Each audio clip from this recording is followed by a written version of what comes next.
حضرت خدیجہ رضی اللہ تعالی عنہا کا نماز جنازہ کیوں نہیں پڑھایا گیا؟ رسول اکرم صلی اللہ علیہ وسلم کو صبح اٹھتے ہی خبر مل گئی کہ ان کی پیاری محبوب بیوی حضرت خدیجہ رضی اللہ تعالی عنہا انتقال کر گئی ہیں۔ سارے مکہ میں یہ خبر جنگل کی آگ کی طرف پھیل گئی، لیکن کوئی شخص جنازے کے لیے نہیں آیا، کیونکہ جنازہ بسم اللہ الرحمن الرحیم، نام حضرت خدیجہ، کنیت ام ہند، لقب طاہرہ ہے۔ آپ کے والد گرامی خویلد ہیں، والدہ محترمہ فاطمہ بن زائدہ ہیں۔ سلسلہ نسب کچھ اس طرح ہے: والد کی طرف سے سلسلہ نسب خدیجہ بن خویلد بن اسد بن عبد العزیٰ بن قصی بن کلاب بن برہ بن قاب بن لوی بن غالب بن فہر۔ آپ کا نسب مبارک قصی پر رسول گرامی صلی اللہ علیہ وسلم کے نسب شریف سے مل جاتا ہے۔ ماں کی طرف سے سلسلہ نسب فاطمہ بن زائدہ بن اسم بن رواحہ بن حجر بن عبد معیز بن عامر بن غالب بن فہر۔ حضرت خدیجہ کا خاندان مکہ شریف میں بہت معزز خاندان تھا۔ آپ کے والد خویلد مکہ کے رئیسوں میں سے تھے۔ آپ ایک کامیاب تاجر ہونے کے ساتھ ساتھ جود و سخا میں بھی بے مثال تھے۔ سخاوت کی وجہ سے پورے مکہ معظمہ میں عزت و وقار کی نگاہ سے دیکھے جاتے تھے۔ ملک یمن اور شام میں بھی کافی اثر و رسوخ تھا۔ حضرت خدیجہ اپنے بچپن سے ہی نہایت حلیم و بردبار اور باوقار تھی۔ متانت و سنجیدگی اور ذہانت و فطانت کے ساتھ ساتھ معاملہ فہمی اور غمخواری و غمگساری کی دولت سے بھی مالا مال تھی۔ نبی کریم صلی اللہ علیہ وسلم کی زوجیت میں آنے سے پہلے آپ نے 2 شادیاں کی، اور دونوں شوہروں کے انتقال کے بعد آپ کا تیسری بار نکاح سید عالم جناب محمد رسول اللہ صلی اللہ علیہ وسلم سے ہوا۔ پہلا نکاح حضرت خدیجہ جب سن بلوغ کو پہنچی تو آپ کے والد خویلد نے آپ کی شادی کے لیے اپنے بھتیجے ورقہ بن نوفل کو منتخب کیا، جو تورات و انجیل کے زبردست عالم تھے، جنہوں نے پوری زندگی راہ حق کی تلاش و جستجو میں گزار دی۔ حضور انور کی بعثت تک زندہ رہے اور آپ کو پیغام نبوت کے بارے میں پیش آنے والی بہت سی دشواریوں سے آگاہ کیا اور بھرپور امداد و اعانت کا وعدہ بھی کیا، مگر تبلیغ احکام کا حکم ملنے سے پہلے ہی انتقال کر گئے۔ کسی وجہ سے آپ کا نکاح حضرت خدیجہ سے نہ ہو سکا تو حضرت خدیجہ کے والد خویلد نے آپ کا نکاح ابو ہالہ ہند بن نباش بن زرارہ تمیمی سے کر دیا۔ ابو ہالہ اور ہند نامی 2 بیٹے پیدا ہوئے۔ ان دونوں بیٹوں نے اسلام کا زمانہ پایا اور حضور انور صلی اللہ علیہ وسلم کے دست حق پرست پر مشرف اسلام ہوئے۔ دوسرا نکاح حضرت خدیجہ نے پہلے شوہر کے انتقال کے بعد قبیلہ بنو مخزوم کے ایک معزز شخص عتیق بن عائز یا عابد بن عبداللہ سے نکاح کر لیا۔ عتیق کے یہاں حضرت خدیجہ کے بطن سے ایک بچی پیدا ہوئی، اس کا نام بھی ہند رکھا گیا، یہ بھی مشرف اسلام ہوئی۔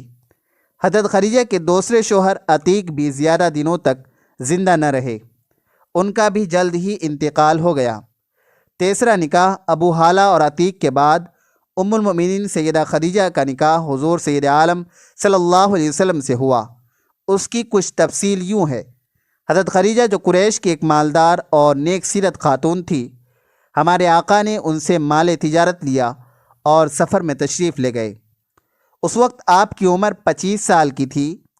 اس سفر میں نستورہ راہب کے پاس سے آپ کا گزر ہوا۔ اس نے آپ کو پہچان لیا کہ یہ نبی آخر الزماں ہیں، جن کا ذکر انبیاء سابقین کی کتابوں میں ملتا ہے۔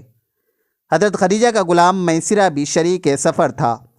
اس نے اس سفر میں آپ کو بہت سی خرق عادت والی باتیں دیکھی۔ جب آپ سفر سے واپس آ رہے تھے تو حضرت خدیجہ بالا خانے پر بیٹھی ہوئی آمد کا پرکیف منظر دیکھ رہی تھی۔ آپ نے دیکھا کہ محمد چلے آ رہے ہیں اور 2 فرشتے ان پر سایہ کیے ہوئے ہیں۔ میسرہ نے بیان کیا کہ میں نے پورے سفر میں ایسا ہی دیکھا ہے، اور سفر کی دوسری خرق عادت والی باتیں بھی بیان کی۔ یہ سن کر حضرت خدیجہ کا دل ان کی طرف مائل ہونے لگا اور سرکار دو جہاں سے نکاح کی درخواست کی۔ جب ابو طالب کو اطلاع ہوئی تو معاملات طے ہونے کے بعد چند اشراف قریش کو لے کر حضرت خدیجہ کے گھر پہنچے۔ خدیجہ کی طرف سے ان کے چچا داد بھائی ورقہ بن نوفل ذمہ دار تھے۔ ابو طالب نے خطبہ پڑھا۔ دوران خطبہ آپ نے رسول کریم صلی اللہ علیہ وسلم کے بہت سے فضائل و مناقب بیان کیے اور نکاح منعقد ہو گیا۔ ام المومنین سیدہ خدیجہ ابتدائے اسلام میں کلمہ پڑھ کر حلقہ بغوش اسلام ہوئی۔ ابن سعد نے طبقات میں ایک روایت یحییٰ بن فرات کے حوالے سے نقل کرتے ہوئے اس وقت کے اسلام کی منظر کشی کی ہے۔ عفیف کندی سامان خریدنے کے لیے مکہ آئے اور عباس بن عبد المطلب کے گھر مہمان ہوئے۔ صبح کے وقت ایک دن کعبہ کی طرف نظر اٹھی تو دیکھا کہ ایک نوجوان آیا اور آسمان کی طرف رخ کر کے کھڑا ہو گیا۔ پھر ایک لڑکا اس کے داہنی طرف کھڑا ہوا، پھر ایک عورت دونوں کے پیچھے کھڑی ہو گئی۔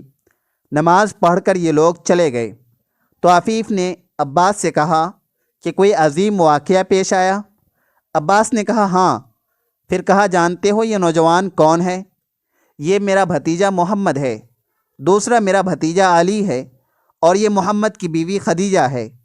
میرے بھتیجے کا خیال ہے کہ اس کا مذہب رب کا مذہب ہے اور وہ جو کچھ کرتا ہے رب کے حکم سے کرتا ہے۔ جہاں تک مجھے معلوم ہے تمام روئے زمین پر ان تینوں کے سوا کوئی اور اس دین کا پابند نہیں۔ یہ سن کر مجھے تمنا ہوئی کاش میں چوتھا ہوتا۔ پہلی وہی اور حضرت خدیجہ۔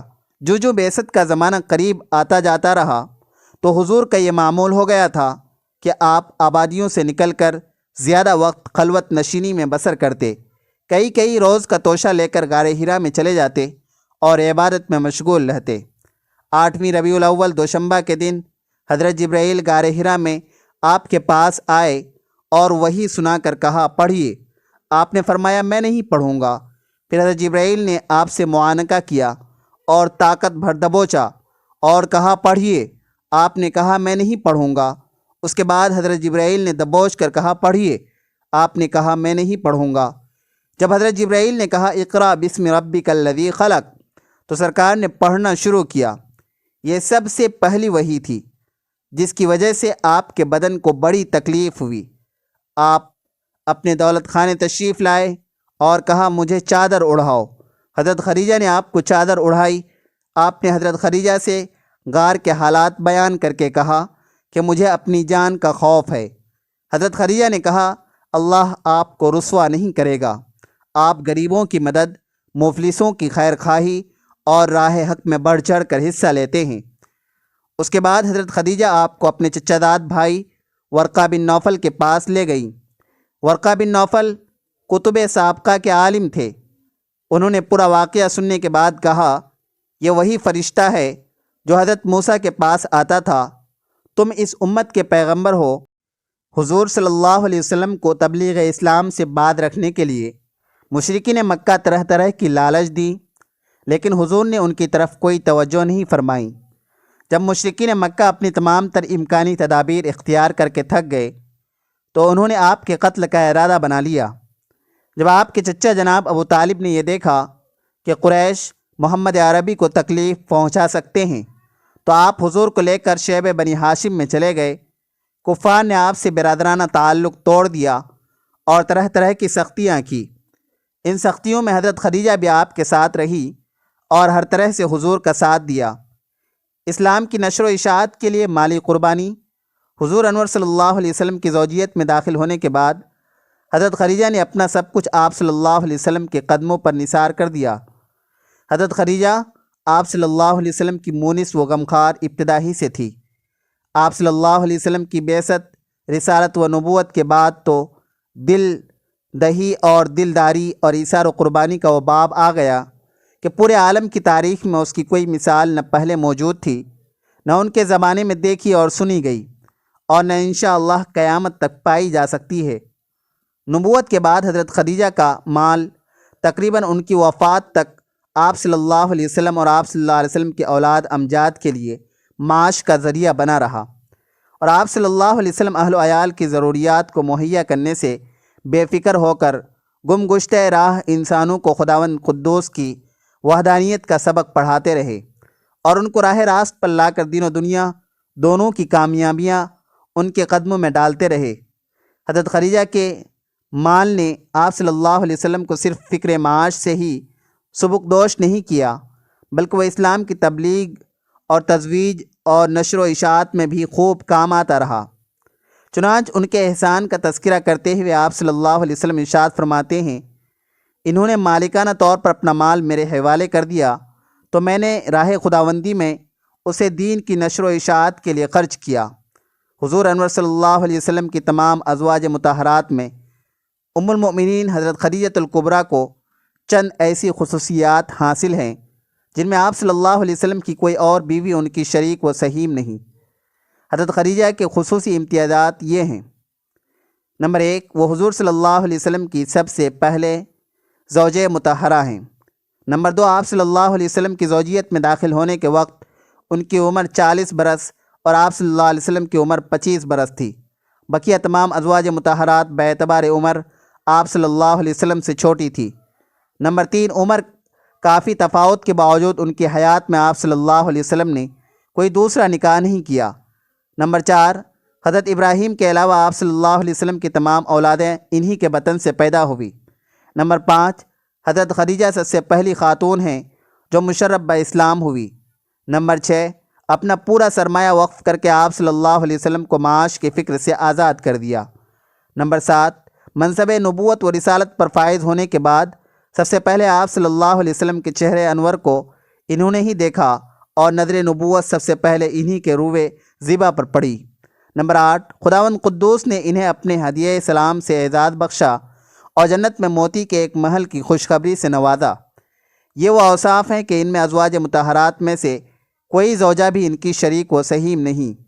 حضور صلی اللہ علیہ وسلم کی حضرت خدیجہ سے محبت، حضور حضرت خدیجہ سے بے پناہ محبت کرتے اور ان کا تذکرہ جمیل کیا کرتے تھے۔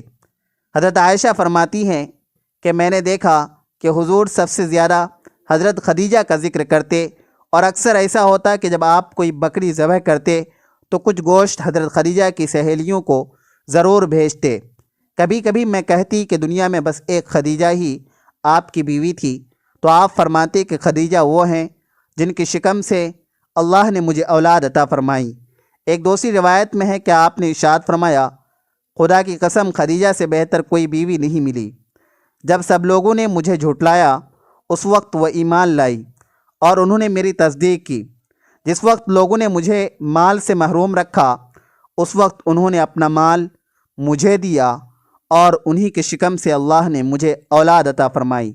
رمضان 10 نبوی میں حضور اکرم صلی اللہ علیہ وسلم کی ہجرت مدینہ منورہ سے تقریباً 3 سال قبل وہ اس عالم فانی سے عالم جاودانی کے سفر پر روانہ ہو گئی۔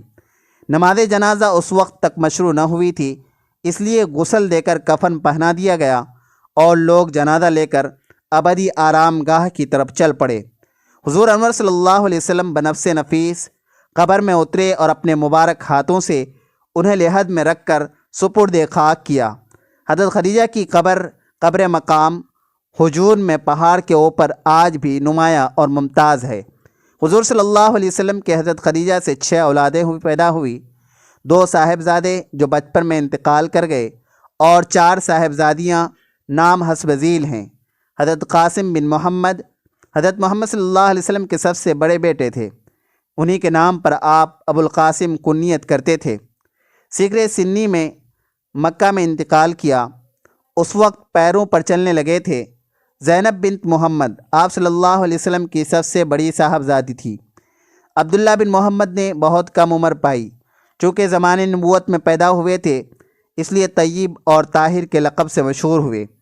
رقیہ بنت محمد، ام کلثوم بنت محمد، فاطمہ زہرا۔